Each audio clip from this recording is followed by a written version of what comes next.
Hindi rin naman naramdaman ang transport strike sa Baguio City. Mahigit kasi sa 90% ng mga jeepney sa Cordillera ang nakapag-consolidate na o nakasali na sa korporasyon o kooperatiba. Ang detalye sa report ni Glory Balega ng PTV Cordillera. Dalawang beses sumasakay ng jeep si Angel papunta sa kanyang trabaho. Maluwag ang trapiko.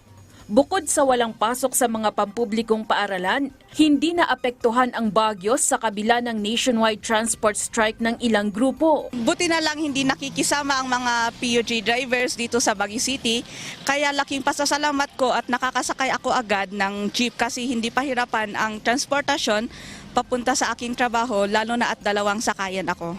Tuwing rush hour sa umaga at hapon, sumisikip sa Central Business District. Maayos ang daloy ng trapiko sa mga kalsada. Hindi lumahok ang Baguio Benguet Jeepney Federation na binubuo ng halos 95% ng jeepney associations ng Baguio sa transport strike. Sabi nila, iba raw kasi ang sitwasyon sa Maynila. Mas mataas ang consolidation rate ng miyembro nila bilang pagsuporta sa PUVMP.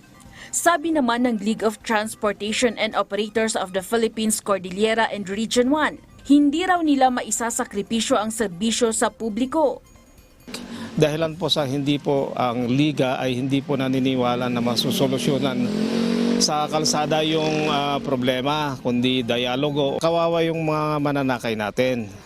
At hindi lang mananakay ang mga peperwisyo dyan, kundi lahat ng mga sangay ng gobyerno, mga estudyante at mga businessman. Pinagtibay niya ang kooperasyon ng grupo sa gobyerno para sa modernisasyon ng transportasyon sa bansa.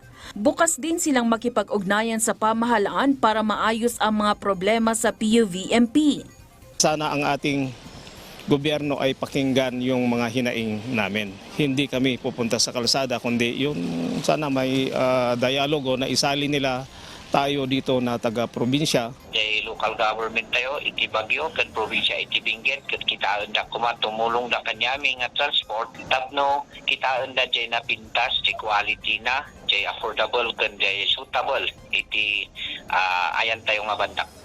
Sa datos ng LTFRB, nasa 5,000 jeepney units ang otorisado sa buong Cordillera. Ngunit lagpas 4,000 o 93.4% na ang nakapag-consolidate. Sa Mayo 1 naman, hindi napapayagang bumiyahe ang mga hindi nakapag-consolidate.